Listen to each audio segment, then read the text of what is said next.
My father took 5 DNA tests until one said what they wanted. I was staring at my father's laptop screen at 2:47 a.m., my hands shaking as I scrolled through his Gmail inbox. What I found made my stomach drop to the floor. 5 emails. 5 different DNA testing companies.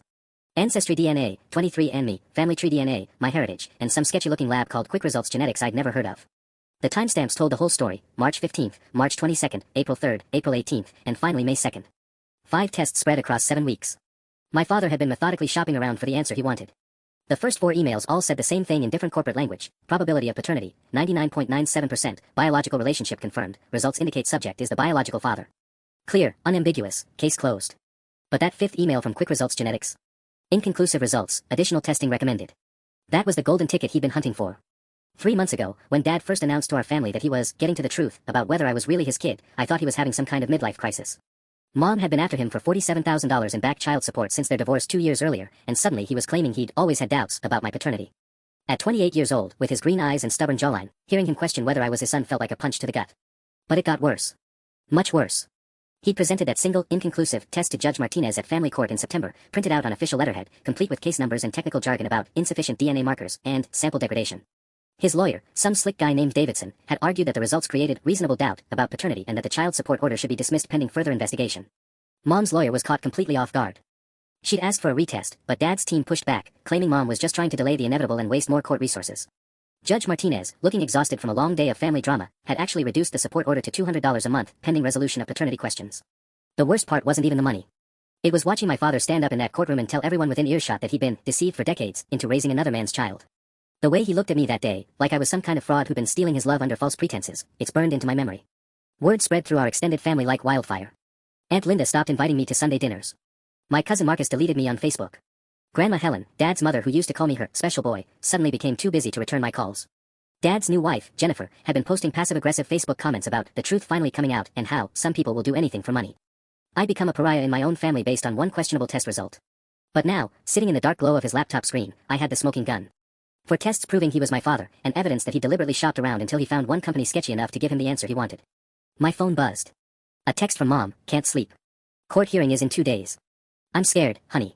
I screenshot the first DNA result and hit send. Then the second. Then the third. Don't be scared anymore, I typed. I've got everything we need. Mom called me at 3:18 a.m., crying so hard I could barely understand her words. $47,000, she sobbed into the phone. Jake, I've been living on ramen noodles and hope for 2 years while he drives around in that new Lexus with Jennifer. And all this time he knew. I was still sitting in Dad's home office, surrounded by evidence of his betrayal. After sending her those screenshots, I kept digging through his emails. What I found made the DNA shopping look almost innocent by comparison. There was a whole email thread between Dad and his lawyer, Davidson, dated back in March. The subject line read, strategy discussion, paternity challenge. Davidson's email was clinical and calculating. Richard, I've researched the companies you mentioned. Quick Results Genetics has a 23% inconclusive rate compared to the industry standard of 2 to 3%. They're known for sloppy lab work, but their reports look official enough for family court. If we get lucky with sample contamination or processing errors, we might have our opening. My father's response made my blood boil. Cost is no object. Jennifer thinks this whole child support thing is bleeding us dry. We want to buy a house in Scottsdale next year, and $47,000 would cover the down payment perfectly. Plus, I'm tired of pretending I care about the kid. If he's not mine, I can finally cut ties completely. I screenshot that email chain immediately. But there was more. So much more. I found hotel receipts from when he'd driven to different cities for the DNA tests, clearly trying to avoid being seen at local labs. There were Google searches for how to contaminate DNA sample and can family court overturn paternity test results. Most damning of all, there was a Venmo payment to someone named Tony Reeves for $500 with the memo, lab assistance, dated the same day as his Quick Results test. My hands were shaking as I forwarded everything to my mom's email and copied her lawyer, Mrs. Patterson. By 4 a.m., I had assembled a folder with 23 pieces of evidence proving Dad's elaborate fraud. That's when I heard the garage door opening. Shit. Dad and Jennifer were supposed to be in Vegas until Thursday. It was only Tuesday morning. I quickly closed the laptop and tried to make it look like I'd never been there, but panic was making me clumsy. I knocked over his coffee mug, sending cold coffee spilling across his desk papers. As I scrambled to clean it up with tissues, I heard footsteps in the kitchen. Richard? Why are the lights on upstairs? Jennifer's voice carried up from the entryway. Probably just the motion sensors, Dad replied, but I could hear him moving toward the stairs. My heart was pounding so loud I was sure they'd hear it. I had to get out of there, but the only way out was past the staircase where Dad was already climbing up. The home office was on the second floor with no other exit. I crouched behind Dad's desk chair just as his footsteps reached the top of the stairs. Through the crack under the office door, I could see the hallway light flip on. Jake? Dad's voice was confused but suspicious. Jake, are you here?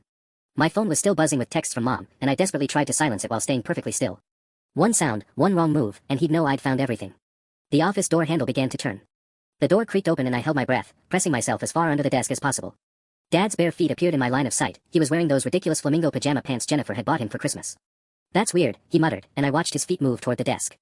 I could have sworn I closed the laptop. My phone buzzed again. Then again. Mom was still texting, probably panicked about everything I just sent her. The sound was muffled against my chest, but in the dead silence of 4 a.m., it might as well have been a fire alarm. Dad's hand appeared above me, reaching for his laptop. I could hear him opening it, the faint glow of the screen lighting up the space around me. My legs were starting to cramp from crouching, and sweat was dripping down my back despite the air conditioning. "Richard, what are you doing up there?" Jennifer called from downstairs. "I want to go to bed. The hotel was a disaster and I'm exhausted." "Just checking something," Dad called back. I heard him typing, probably checking his recent browser history or email activity. My stomach dropped as I realized I might have left digital breadcrumbs. After what felt like an eternity, his feet moved away from the desk. But instead of leaving, I heard the office chair creak as he sat down. He was settling in to use the computer. This was bad. Very bad. If he started going through his emails systematically, he might notice that several had been marked as read when he'd left them unread. Or worse, he might see that I'd forwarded things to Mom's email address. "Honey." Jennifer's voice was more insistent now. "Come to bed. Whatever it is can wait until morning." 5 minutes, Dad called back, but I could hear him clicking through screens. The laptop's fan whirred to life as he opened multiple browser tabs. My phone buzzed a third time, and this time Dad definitely heard it. His typing stopped. "What the hell?" he whispered. I watched his bare feet hit the floor and start moving around the office. He was looking for the source of the sound. I had maybe 30 seconds before he thought to check under the desk. The sound of his phone ringing from downstairs saved me. Jennifer was calling him, probably fed up with waiting. "Jesus Christ," Dad muttered, and his feet moved quickly toward the door. "Jenny, I'm coming. Stop calling me." The moment I heard his footsteps on the stairs, I crawled out from under the desk and moved toward the window. Dad's office was above the garage, and there was a section of roof I could climb onto if I was careful. I'd done it plenty of times as a teenager sneaking out. I eased the window open and climbed out onto the shingles just as I heard Dad and Jennifer's voices getting louder downstairs. They were arguing about something, probably her wanting to know why he was acting suspicious. My phone lit up with another text from Mom. "Jake, Mrs. Patterson just called me at 4 a.m. She says what you sent is enough to not only get the child support reinstated, but we can file criminal charges for fraud and perjury. Are you somewhere safe?" Crouched on my father's roof in my jeans and t-shirt, with evidence of his betrayal burning holes in my phone, I typed back, "Define safe." But as I prepared to climb down and get the hell out of there, I heard something that made me freeze. Dad was on the phone with someone, and his voice was panicked. "Davidson, I don't care what time it is. Someone's been in my emails. We might have a problem." I slid down the garage roof as quietly as possible, my sneakers barely gripping the wet shingles. Dad's voice was getting more agitated inside, and I caught fragments through the open bedroom window, check if anything was forwarded. And, need to move fast before. My car was parked 3 blocks away. I'd learned that trick from my teenage years too. But as I hit the sidewalk and started jogging toward my Honda, my phone exploded with notifications. Mom, Mrs. Patterson, and now missed calls from a number I didn't recognize. I answered the unknown number while walking quickly through Dad's neighborhood. "Jake. This is Detective Sarah Chen with the Maricopa County DA's office. Mrs. Patterson contacted us about potential fraud involving family court proceedings. We need to talk immediately." My blood went cold. "Detective, it's 4:30 a.m. Financial fraud involving court documents gets our attention any time of day. Where are you right now?" "Leaving my father's neighborhood. I just found evidence that he..." "Stop. Don't say another word over the phone. Can you meet me at the Denny's on Bell Road in 20 minutes? Mrs. Patterson is already on her way." 23 minutes later, I was sitting in a corner booth across from Detective Chen, a sharp-eyed woman in her 40s, while Mrs. Patterson scrolled through the screenshots on her tablet. The fluorescent lighting made everything feel surreal, like we were planning a heist instead of exposing one. "This is extraordinary," Mrs. Patterson murmured, zooming in on the email thread between Dad and Davidson. "Jake, do you understand what you've uncovered? This isn't just child support evasion. Your father committed perjury in family court, conspiracy to commit fraud, and if this Tony Reeves character actually tampered with lab results, we're looking at evidence tampering." Detective Chen leaned forward. "The Venmo payment to Reeves is particularly interesting. We've been investigating Quick Results Genetics for 6 months. They're not properly accredited, and we suspect they've been selling false results to people trying to get out of child support obligations." My coffee tasted like ash. How many other families has he destroyed? That's what we intend to find out. But first, we need to secure this evidence properly. "Jake, I need you to walk me through exactly how you access these emails." I explained about house sitting, about Dad giving me his passwords years ago, about stumbling across the DNA test results while looking for vacation photos on his laptop. Detective Chen took notes on everything. "The good news is you had legitimate access to the computer," she said. "The bad news is your father now knows someone's been digging. Mrs. Patterson, how quickly can we get an emergency hearing scheduled? Judge Martinez has a slot at 2 p.m. today for urgent matters. But Richard's lawyer Davidson is sharp, he'll try to claim the evidence was obtained improperly." That's when my phone rang. Dad's name flashed on the screen. Detective Chen grabbed my wrist before I could decline the call. "Answer it. But put it on speaker. Don't mention you're with us." I swiped to accept, my hand trembling. "Hey Dad. Jake." His voice was tight, controlled. "We need to talk. I know you were in my office tonight. I don't know what you're talking about. Cut the bullshit." I found wet footprints on the garage roof, and my laptop's browser history shows someone accessed my Gmail at 2:47 a.m. Jennifer's jewelry box was open too. Did you take anything else while you were robbing us? Detective Chen was scribbling notes. He's trying to make you the criminal. Dad, I wasn't. I'm calling the police, Jake. Breaking and entering, theft, invasion of privacy. Unless you want to meet me at Starbucks on Cactus Road in an hour and return whatever you stole. Come alone, and we can work this out as a family. The line went dead. Mrs. Patterson looked grim. He's panicking. Trying to control the narrative before we can expose him. Detective Chen stood up. Jake, you're not going to that meeting. But we are. The Starbucks on Cactus Road was busier than I expected for 6 a.m. Detective Chen had positioned herself at a corner table with a clear view of the entrance, disguised in workout clothes and a baseball cap. Mrs. Patterson was in her car across the parking lot, recording everything through the window on her phone. And I was walking through the door at exactly 6 o'clock, wearing a wire that felt like it weighed 50 pounds against my chest. Dad was already there, sitting at our old usual table, the same spot where he used to help me with algebra homework when I was 12. The irony wasn't lost on me. He looked haggard, like he hadn't slept, and Jennifer sat beside him with her arms crossed and a sour expression. Jake. Dad stood up as I approached, his voice carefully neutral. Thanks for coming. You said you'd call the police if I didn't. I slid into the chair across from them, hyper-aware of every word being recorded. Detective Chen had coached me, keep him talking. Let him hang himself, Jennifer leaned forward immediately. Where are our things, Jake? Richard's watch collection, my jewelry. What did you steal? I blinked at her. I didn't steal anything. Don't lie to us. Dad's voice was getting sharper. I know you accessed my computer. I know you went through my personal files. That's a federal crime, son. The word son hit me like a slap. After everything I'd read in those emails, his eagerness to cut ties completely, his willingness to lie under oath just to avoid paying child support, hearing him call me son felt like the cruelest joke imaginable. You want to talk about crimes? I kept my voice steady, but my hands were shaking. Let's talk about perjury. Let's talk about the 5 DNA tests you took. Dad's face went completely white. Jennifer looked confused, glancing between us. I don't know what you think you found, Dad said carefully, but... March 15th, Ancestry DNA. 99.97% probability of paternity. I pulled out my phone and started reading from the screenshots. March 22nd. 23andMe, biological relationship confirmed. April 3rd, family tree DNA. Subject is biological father. April 18th. Stop. Dad's voice was a whisper. But I didn't stop. May 2nd. Quick results genetics. The only company that gave you what you wanted. Inconclusive results. Convenient, right? Jennifer was staring at her husband with growing horror.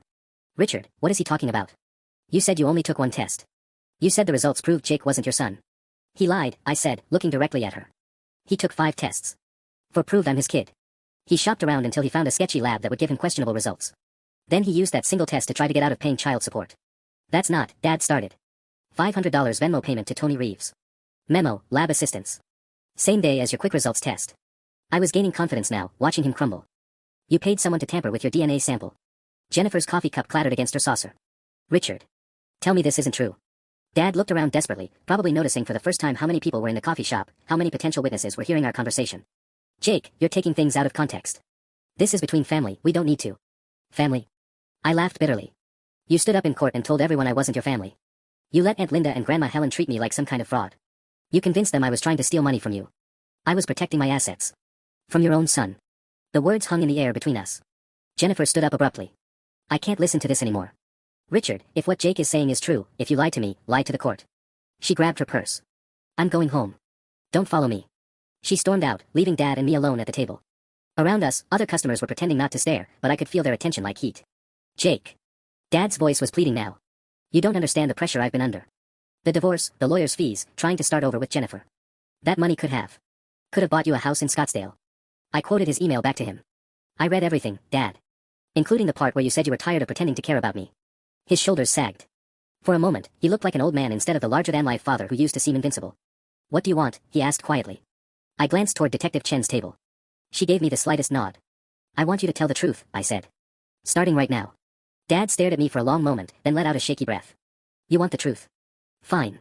Yes, I took multiple tests. Yes, I knew you were my son the whole time. His voice was barely above a whisper. But Jake, you have no idea what it's like to be drowning in debt while your ex-wife comes after you for money you don't have.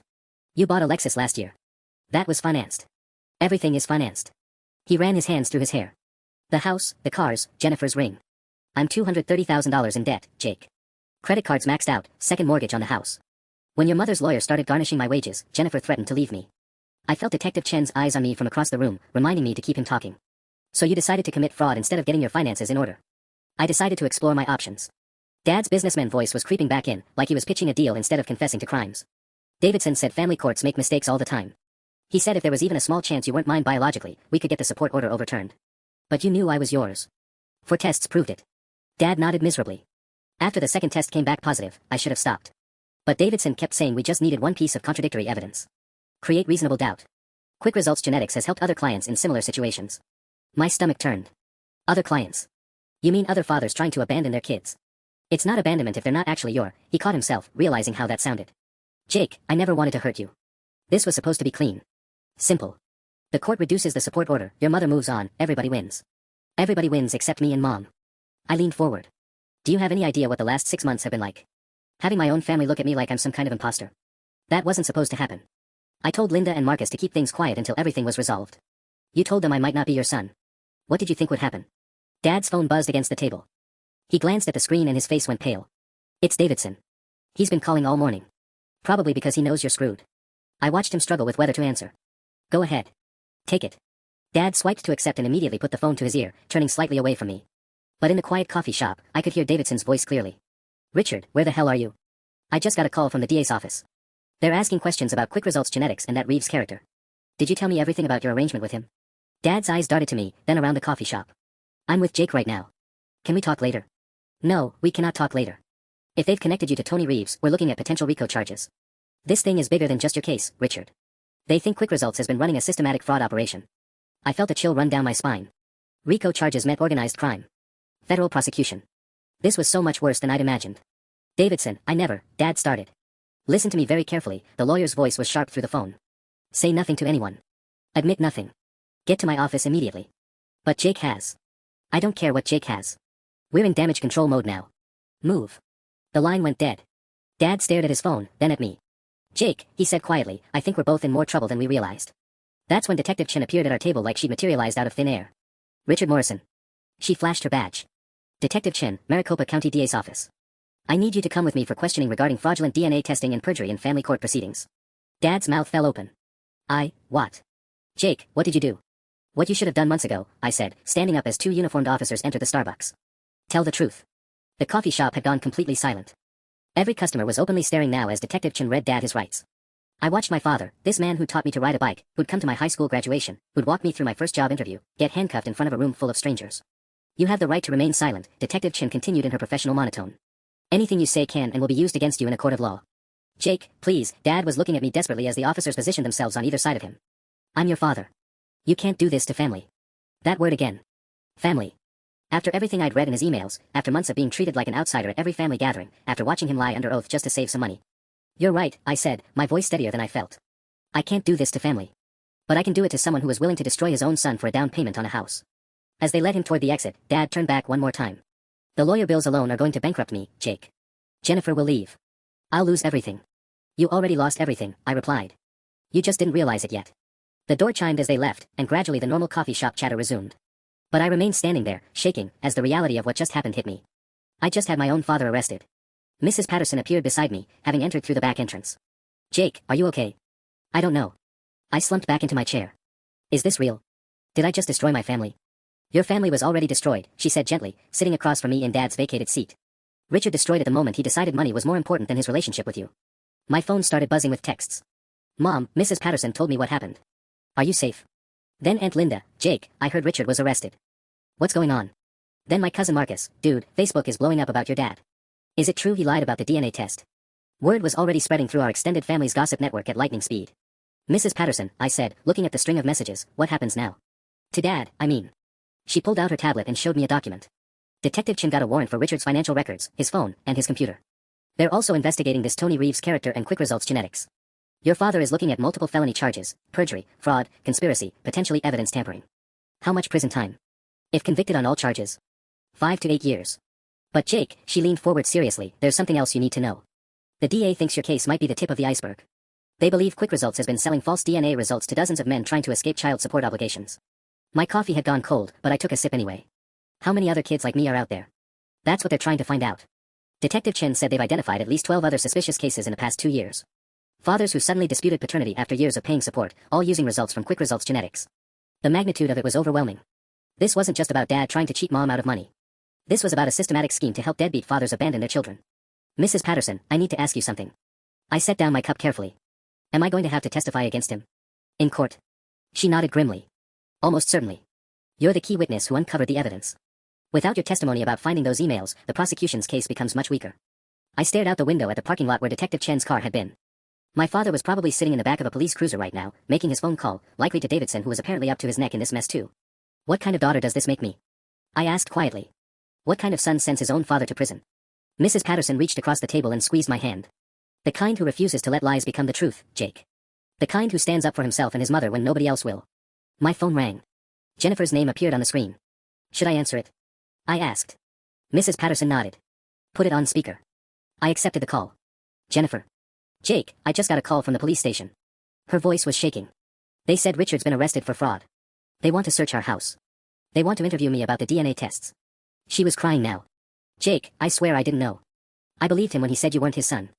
I believed everything he told me. I know you did. What's going to happen to us? To our marriage? Oh God, Jake, what if I'm an accessory to this somehow? For the first time since this whole nightmare began, I actually felt sorry for Jennifer. She'd been lied to just as much as the rest of us, manipulated by a man who was apparently willing to deceive anyone to get what he wanted. Jennifer, I said, just tell them the truth. That's all any of us can do now. After I hung up with Jennifer, Mrs. Patterson and I sat in silence for a few minutes, watching the morning rush hour traffic build up outside.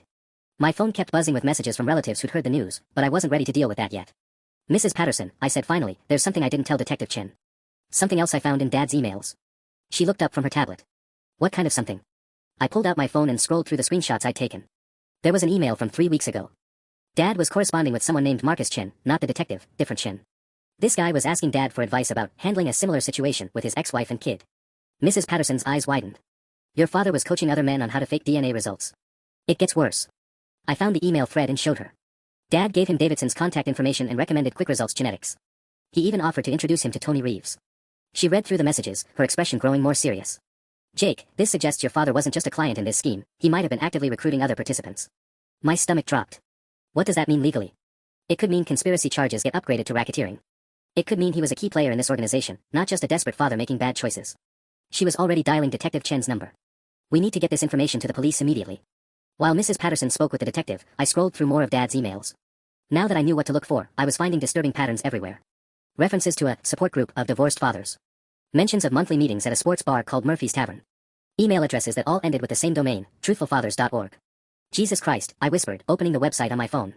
Truthfulfathers.org looked professional, clean layout, testimonial videos, even a mission statement about helping men escape fraudulent paternity claims and financial manipulation. There was a photo gallery of success stories, men who'd apparently used their services to get out of child support obligations. And there, in the Board of Directors section, was my father's smiling face. Richard Morrison, Vice President of Client Relations. Mrs. Patterson finished her call and noticed me staring at my phone screen. Jake, you look like you've seen a ghost. I turned my phone toward her. He wasn't just participating in this scheme. He was running it. She took the phone and began scrolling through the website, her face growing paler with each page. This is incredible. They have a whole process outlined here, initial consultation, recommended testing companies, legal referrals, even coaching on how to behave in family court. Look at the testimonials page, I said weakly. She clicked through and found video after video of men praising truthfulfathers.org for helping them discover the truth about their children. Most of them mentioned Quick Results Genetics by name. Several specifically thanked Rick Morrison for his guidance and support. Jake, Detective Chen needs to see this right away. This isn't just fraud anymore, this is an organized criminal enterprise that's been operating for at least 3 years. My phone rang. Mom's name flashed on the screen. Honey, I just got the strangest call from Channel 12 News. They're asking me to comment on Richard's arrest for running some kind of DNA fraud scheme. They said they got a tip that he's been helping dozens of fathers fake paternity tests. Jake, what's happening? I looked at Mrs. Patterson, who was furiously taking notes on everything she was seeing on the Truthful Fathers website. Mom, I said, I think we're about to find out that Dad's situation is a lot bigger than just avoiding child support payments. What do you mean? I mean, I think he's been doing this to families all over Arizona. Maybe all over the country. The line went quiet for a long moment. When Mom spoke again, her voice was barely a whisper. How many children has he convinced fathers to abandon, Jake? I stared at the testimonials page, watching video after video of men celebrating their freedom from supporting their kids. I don't know, Mom. But I think we're about to find out. Mrs. Patterson was already gathering her things.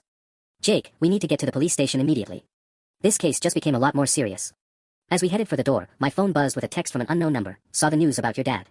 You have no idea what you've started. Some secrets should stay buried. I showed the message to Mrs. Patterson. Her face went grim. Jake, I think you might need police protection. The police station's fluorescent lights made everything look sickly yellow as Detective Chen spread printouts across the conference table. It was 9:47 a.m., and I'd been answering questions for 2 hours straight while Mrs. Patterson took notes and occasionally interjected with legal clarifications. Jake, I need you to walk me through this website one more time, Detective Chen said, pointing to the truthfulfathers.org homepage displayed on her laptop. You're saying your father helped create this organization? According to the emails I found, he's been involved since 2019. Vice President of Client Relations. I rubbed my eyes, exhaustion hitting me hard after the adrenaline crash from this morning's confrontation. There are monthly meeting notes going back 3 years. Dad was recruiting new members, connecting them with Davidson and Quick Results Genetics, even collecting membership fees. Detective Chin highlighted something in her notes. Membership fees. How much? I pulled out my phone and found the email thread. $2,500 initial consultation, plus $500 monthly for what they call ongoing support services. Dad processed payments through a business account called RKM Consulting. Those are his initials, Richard Kenneth Morrison. Jesus, Mrs. Patterson muttered. If they had even 50 active members, that's over $300,000 a year in revenue. Try 847 active members as of last month. I showed them Dad's spreadsheet tracking client payments. That's over $2 million in annual revenue, not counting the kickbacks from Quick Results Genetics and legal referrals to Davidson's firm. Detective Chin stopped writing and looked up at me. Jake, are you telling me your father was making $2 million a year helping men abandon their children? The weight of it hit me all over again. This wasn't just about Dad avoiding $47,000 in child support. This was about a multi-million-dollar criminal enterprise that had probably destroyed hundreds of families. There's more, I said, scrolling to another email thread. Dad was expanding into other states. He had partnerships with sketchy labs in Nevada, Texas, and Florida. They were franchising this operation. That's when Detective Chen's phone rang. She glanced at the screen and frowned. I need to take this. Don't discuss anything while I'm gone. She stepped out into the hallway, but through the glass partition, I could see her pacing and gesturing emphatically. Whatever the caller was telling her, she wasn't happy about it. Mrs. Patterson leaned over to me.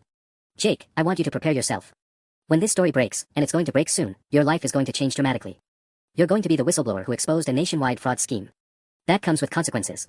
What kind of consequences? Media attention. Death threats, probably. Lawsuits from men whose cases get overturned because of your evidence. Your father's not the only one going to prison over this. You've potentially implicated lawyers, lab technicians, maybe hundreds of co-conspirators. My stomach churned. I just wanted to prove I was his son and get Mom her child support money. I know. But you've uncovered something much bigger. She squeezed my shoulder. The good news is you're a hero. The bad news is heroes don't get to be anonymous. Detective Chin returned, her expression grim. That was the FBI. They're taking over this case effective immediately. Jake, they want to interview you this afternoon about everything you found. The FBI.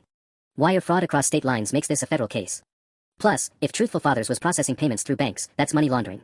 The Bureau's white-collar crime unit is very interested in your father's organization. My phone buzzed with a text from Mom. Channel 12 is parked outside my apartment. They're calling this the biggest family court fraud in Arizona history. Are you okay? Then another text from an unknown number. Your father helped me get my life back 3 years ago. Now you've destroyed everything. Watch your back, kid. Then another, 847 families you just ruined. Hope you're proud of yourself. Mrs. Patterson saw my expression as I read the messages. Jake, show me your phone. I handed it over, and she scrolled through the threatening texts that were now pouring in every few minutes. Her face darkened. Detective Chin, Jake's receiving threats. Multiple unknown numbers. Detective Chin looked at my phone, then back at me. Jake, I'm arranging protective custody until we can assess the threat level. Truthful Fathers had members nationwide. We don't know how many people you've potentially exposed. Protective custody. Like witness protection. Temporary, until we can determine how widespread this organization is and whether you're in actual danger. She was already making calls. The FBI will want you in a safe location while they build their case. As she spoke, my phone kept buzzing. More threats. More angry messages from men whose secret had been exposed. I looked at Mrs. Patterson, who was reviewing the Truthful Fathers website with growing alarm. Jake, she said quietly, according to this client map, your father's organization had members in 43 states. You didn't just expose a local fraud scheme. You potentially just brought down a national criminal network. Through the conference room window, I could see FBI agents arriving in the parking lot. Black SUVs, serious-looking people in suits, the whole television drama setup. My phone rang. Dad's name appeared on the screen, calling from jail. Detective Chin nodded for me to answer it, motioning for me to put it on speaker. Jake. Dad's voice sounded hollow, defeated. The FBI just left. They said you gave them everything. The website, the member lists, 3 years of financial records. Yeah, I did. Do you have any idea what you've done? This thing is going to destroy hundreds of families. Good men who just wanted a fair shake in family court. Good men don't pay to fake DNA tests, Dad. You naive kid. His voice was getting angry now. You think every woman who claims paternity is telling the truth? You think every father who questions suspicious circumstances deserves to be financially ruined? We were providing a service, Jake. We were helping men protect themselves. You were helping men abandon their children. I was building something important. Something that could have set our family up for life. And you threw it all away for what? For your mother's child support money. The line crackled with silence for a moment. When he spoke again, his voice was cold, businesslike. Jake, you better hope the FBI can protect you. Because a lot of very angry men just lost everything because of what you did. And they know who you are now. The call ended. Detective Chen was already coordinating with the FBI agents who'd entered the building. My phone buzzed one more time. Another unknown number, Jake Morrison, 2247, East Camelback Road, apartment 15B. We know where you live. That was my address. My exact address. Detective Chen saw my face and grabbed the phone. We're moving you right now. Don't go home. Don't contact anyone. This just became a federal protection case. As FBI agents surrounded me and Mrs. Patterson packed up our evidence, I realized my life as I knew it was over. I'd wanted to prove my father wrong about one DNA test. Instead, I'd exposed a criminal empire that was about to bring down hundreds of people across the country. And now they all knew my name. 3 days into FBI protective custody at a bland hotel outside Phoenix, I was going stir-crazy when Agent Martinez knocked on my door with a stack of documents and a grim expression. "Jake, we need to talk. We've been analyzing the Truthful Fathers database you helped us access, and the scope of this operation is even worse than we initially thought." I looked up from the terrible hotel coffee I'd been nursing. "Worse how?" She spread several printouts across the small table. "Your father's organization didn't just help men avoid child support. They were specifically targeting military families, immigrants, and low-income mothers who couldn't afford to fight back in court." My stomach dropped as I scanned the client profiles. Case after case of servicemen claiming their wives had cheated while they were deployed, using Truthful Fathers' fabricated DNA evidence to escape support obligations. Immigrant women who didn't understand the legal system well enough to challenge suspicious test results. Single mothers working multiple jobs who couldn't afford lawyers to dispute the fake paternity claims. "Jesus Christ," I whispered. Dad knew he was targeting vulnerable families. "It gets worse." Agent Martinez pulled out another document. "We found internal communications where your father explicitly coached clients on how to manipulate the family court system. He taught them which judges were most likely to accept DNA evidence without scrutiny, which counties had overloaded family court systems that wouldn't investigate thoroughly." She showed me an email thread that made my hands shake. "Target Judge Williams in Pinal County. He's got 200+ cases on his docket and rarely orders independent verification of DNA results. Avoid Judge Hassan in Maricopa. She's suspicious of late-stage paternity challenges and will order court-supervised retesting." Dad was gaming the entire system, I said, feeling nauseous. "Your father was running a sophisticated operation that exploited every weakness in family court procedures across multiple states." Agent Martinez sat down across from me. "Jake, we've identified 1,247 cases where Truthful Fathers' clients successfully got their child support obligations reduced or eliminated using fraudulent DNA evidence." The number hit me like a physical blow. Over 1,200 kids whose fathers abandoned them using Dad's system. And that's just what we found so far. The financial impact is staggering. We estimate Truthful Fathers helped clients avoid over $87 million in legitimate child support payments. My phone, which had been mercifully quiet under FBI protection, suddenly rang. Agent Martinez checked the number and frowned. "That's your mother. I'll allow it, but keep it brief." "Jake, honey, are you safe?" Mom's voice was shaky. "The FBI came to my apartment this morning with more questions. They said Richard's case is connected to over 1,000 other families." "I know, Mom. I just found out. There's something else." She paused, and I could hear her crying. Channel 12 interviewed a woman named Sarah Hendricks whose ex-husband used Truthful Fathers to abandon their daughter 2 years ago. "Jake, that little girl has leukemia. She needed the health insurance from his child support, and when he got out of paying, Sarah couldn't afford her cancer treatments." I closed my eyes, feeling the weight of every family Dad's organization had destroyed. The reporter asked Sarah what she thought about the whistleblower who exposed the fraud. Mom continued. "She said she wanted to thank you personally for giving her a chance to fight back. Jake, they're not all angry at you. Some of these mothers see you as their hero." After hanging up with Mom, Agent Martinez pulled out one more document. "Jake, there's something else you need to know. We arrested Tony Reeves yesterday, the lab technician who was tampering with DNA samples. He's agreed to cooperate in exchange for a reduced sentence." "What did he tell you?" "Your father wasn't just vice president of Truthful Fathers. According to Reeves, Richard Morrison founded the entire organization. He's been running this operation since 2018, and he personally recruited most of the co-conspirators we've identified." The hotel room felt like it was spinning. Dad wasn't just a client who got in too deep. He was the mastermind. "It appears so. And Jake, that means the threats against you are probably going to get a lot more serious once this information goes public." Agent Martinez's phone buzzed, and her expression darkened as she read the message. "Jake, we have a problem. Someone leaked your location to a private Facebook group called Betrayed Fathers Network. There are currently 300+ members discussing your whereabouts and planning what they call a citizen's arrest." My blood went cold. "How did they find me?" "We're investigating, but right now we need to move you again. Pack everything in 5 minutes." As I threw my few belongings into a bag, Agent Martinez showed me screenshots from the Facebook group that made my skin crawl. Men posting my photo with captions like, "This is the kid who destroyed our movement," and "Jake Morrison needs to learn what happens to traitors." Someone had posted what looked like a detailed map of the hotel's layout with my room number circled in red. "Agent Martinez," I said, trying to keep my voice steady, "are these guys actually dangerous, or are they just angry keyboard warriors?" 3 of the men in that Facebook group have prior arrests for domestic violence. 2 others are military veterans with PTSD who've made specific threats about handling this personally. We're treating this as a credible threat. My phone rang. Mrs. Patterson's name appeared on the screen. "Jake, I'm at the emergency hearing for your mother's child support case. You need to know what just happened." Her voice was tight with anger.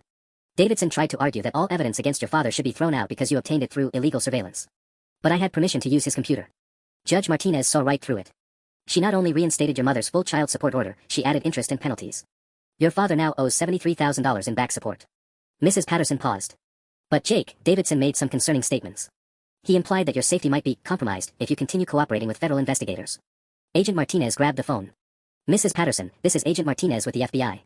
Are you saying Davidson threatened our witness?" "Not directly, but he made it clear that emotions are running high in the affected community. He specifically mentioned that several of his clients feel betrayed and desperate because of Jake's revelations." After the call ended, Agent Martinez was already coordinating our move to a new location when her radio crackled to life. Agent Martinez, we have eyes on 4 vehicles circling the hotel perimeter. License plates match registered owners from the betrayed father's network. Through the hotel window, I could see men in pickup trucks slowly driving through the parking lot, clearly looking for something. One truck stopped directly below my window, and the driver got out to take photos of the building. We're leaving right now, Agent Martinez said, grabbing her weapon and positioning herself by the door. Jake, stay behind me and move quickly to the stairwell when I say go. As we prepared to leave, my phone buzzed with a text from an unknown number, room 237. We see the FBI car. You can't hide forever, kid. Your dad helped my brother keep his house when his cheating ex tried to steal everything. Now Tommy's homeless because of you. Agent Martinez saw the message and immediately radioed for backup. We have hostiles with specific location intelligence. Requesting immediate tactical support for witness extraction. The response crackled back, negative on tactical. Local PD is handling a multi-car accident on I-17. You're on your own for the next 20 minutes. 20 minutes? I asked, watching more vehicles pull into the parking lot. Agent Martinez checked her weapon and peered through the door's peephole. Jake, we might need to improvise our exit strategy. That's when the fire alarm started blaring, and I smelled smoke coming from the hallway. Agent Martinez, I said, my voice barely audible over the alarm. I don't think that's a coincidence. She was already on her radio. This is Agent Martinez requesting immediate backup at the Comfort Inn. We have a potential arson situation with our federal witness trapped inside. Through the window, I could see men positioned around every exit of the building, some filming with their phones, others just watching and waiting. They're not here to hurt me, I realized. They're here to make sure I can't testify. The fire alarm's shrill wail filled the hotel corridor as Agent Martinez pressed her ear against the door, listening for movement in the hallway. Black smoke was now seeping under the doorframe, and I could hear shouting from other rooms as guests realized this wasn't a drill. Jake, we need to move now, she said, checking her weapon one final time. The smoke is getting thicker, but those men outside aren't going anywhere. Through the window, I counted at least 8 pickup trucks forming a loose perimeter around the hotel. Several men had positioned themselves near the emergency exits, phones in hand, clearly coordinating their surveillance. One guy in a Veterans for Truth t-shirt was live streaming on Facebook, narrating the situation for his online audience. Ladies and gentlemen, we've got the little rat cornered, his voice carried up from the parking lot. Jake Morrison thought he could destroy hundreds of good fathers and just disappear into witness protection. Well, guess what? The internet never forgets. Agent Martinez's radio crackled. Martinez, this is command. Hotel management confirms the fire started in a laundry room directly below your floor. Sprinkler system has been manually disabled. This is definitely arson. Copy that. How long until backup arrives? Local fire department is 8 minutes out. Tactical support is still tied up with that I-17 situation. You need to extract the witness immediately. I grabbed my bag and the folder of evidence I'd been reviewing. Agent Martinez, what if we don't run? What if we go directly to them? She looked at me like I'd lost my mind. Jake, these men want to stop you from testifying. Walking into their hands isn't exactly. No, listen. They're not here to physically harm me. They're here to intimidate me, to make me too scared to cooperate with the FBI. But what if I do the opposite? I pulled out my phone and opened the camera app. What if I live stream this whole thing? Show everyone exactly what Truthful Fathers members are willing to do to silence a whistleblower. Agent Martinez considered this for about 3 seconds before shaking her head. Absolutely not. My job is to protect you, not turn you into some kind of social media martyr. Your job is to make sure I can testify against Dad and his organization, I corrected. If I can document them actively intimidating a federal witness, that's additional evidence of criminal conspiracy. The smoke was getting thicker now, and I could hear sirens in the distance. Agent Martinez looked torn between protocol and practicality. If we go downstairs and confront them publicly, with me live streaming everything they say and do, they can't just make me disappear. There are too many witnesses, too much documentation. I was talking fast, trying to convince both her and myself. But if we keep running and hiding, they'll just keep finding me. Jake, this is incredibly dangerous. These men are desperate. So am I. I started the live stream on my phone, watching as viewers immediately began joining. Agent Martinez, my father destroyed over 1,200 families. He made millions of dollars helping men abandon their children. If I don't testify, he gets away with it. The viewer count was climbing rapidly, 47 people, then 89, then 156. I could see comments scrolling by, some supportive, others viciously attacking me, but all of them engaged. This is Jake Morrison, I said into the camera, trying to keep my voice steady despite the smoke and chaos. I'm the whistleblower who exposed Truthful Fathers, the DNA fraud organization my father was running. Right now I'm trapped in a burning hotel because members of his group don't want me to testify in federal court. Agent Martinez grabbed my arm. Jake, we're going. Now. Keep that camera rolling if you want, but we're not staying in a burning building to make a point. She opened the door to reveal a hallway thick with smoke and the sound of other guests evacuating. As we moved toward the emergency stairs, I kept the live stream running, narrating what was happening. The FBI has me in protective custody because I received death threats from men whose fraud scheme I exposed. My father, Richard Morrison, was making $2 million a year helping deadbeat dads abandon their kids using fake DNA tests. The viewer count hit 312 and was still climbing. Comments were flying by too fast to read, but I could see the story was spreading across social media platforms. As we reached the stairwell exit that led to the parking lot, Agent Martinez held up her hand. Jake, the moment we walk out that door, there's no going back.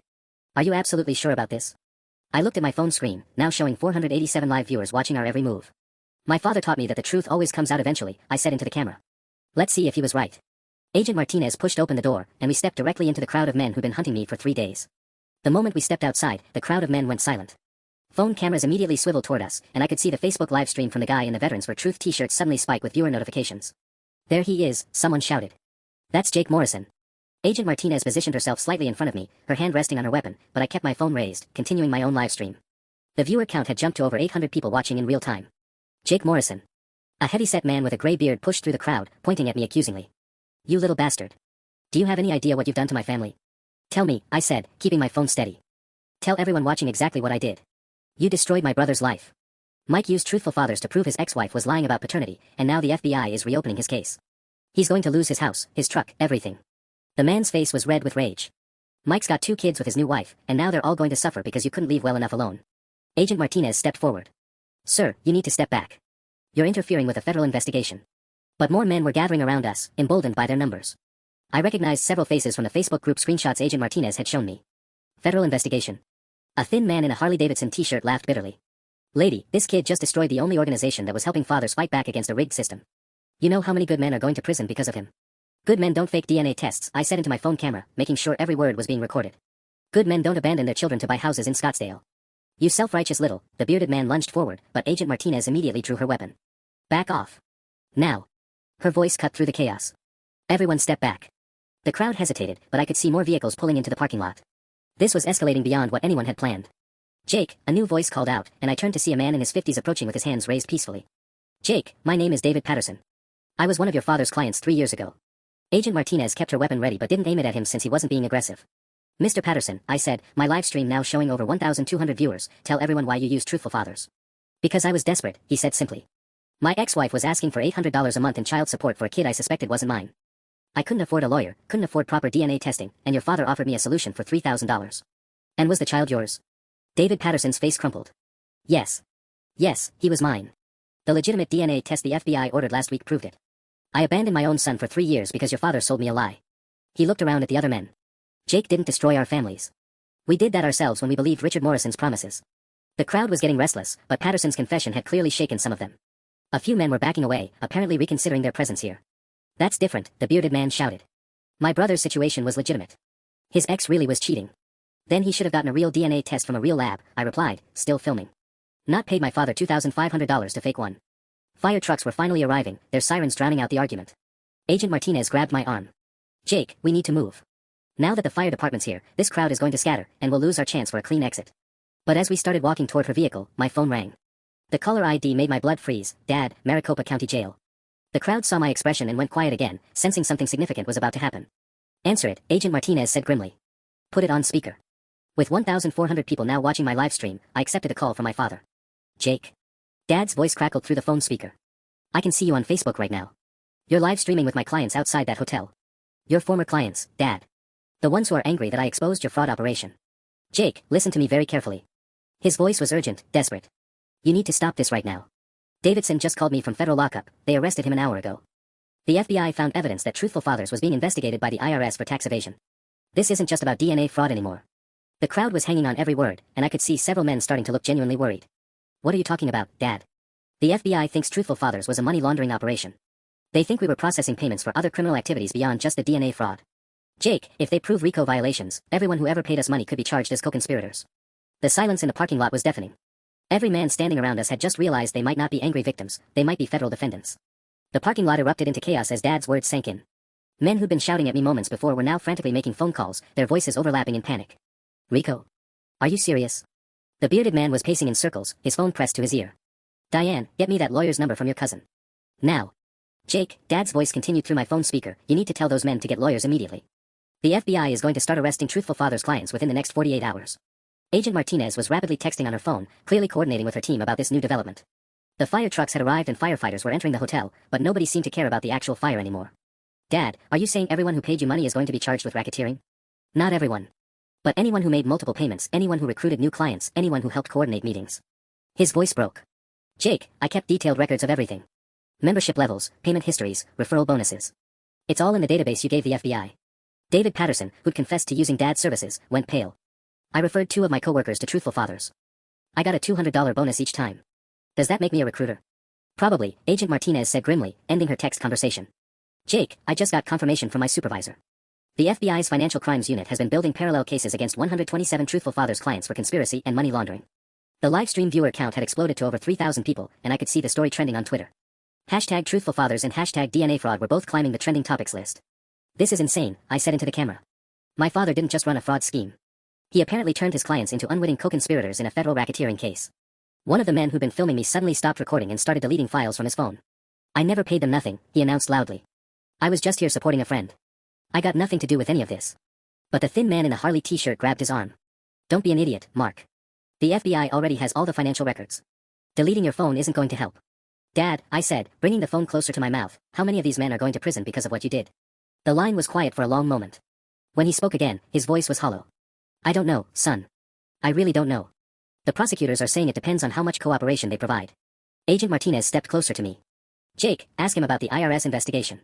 Dad, what's this about tax evasion? Truthful fathers never filed proper business tax returns. We processed over $8 million through various accounts between 2019 and 2022, but I reported it as consulting income on my personal taxes. The IRS considers that structured evasion of business tax obligations. $8 million. I felt dizzy hearing that number.